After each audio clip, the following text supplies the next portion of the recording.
قۆناغی چارەکی کۆتایی چامپیۆنزلیگ بەردەوامی هەیە و کۆتا دوو یاری چوونی ئەو قۆناغە ئەنجامدەدرێن.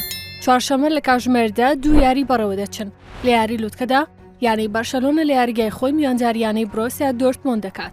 بەرشەلۆنە لە مێژوویدا پێنج جار رووبەڕووی دۆرتمۆند بووەتەوە، یانە ئیسپانییەکە لە 3 یاریدا براوە بۆ 9 گۆڵی تۆمار کردووە.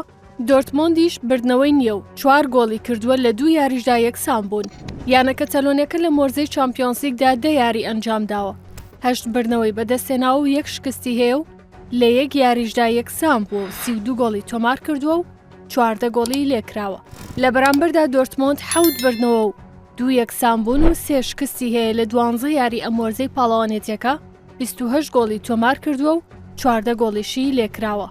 هانسی فلێکی ڕاهێنەری بەرشەلۆنە لە ڕابردوودا 6 جار رووبەڕووی بروسیا دۆرتمۆند بووەتەوە لە کاری ڕاهێنەرایەتی، لەسەر جەمیان بردنەوەی بەدەستێناوە و هیچ شکست و یەکسانبوونێکی نەبووە.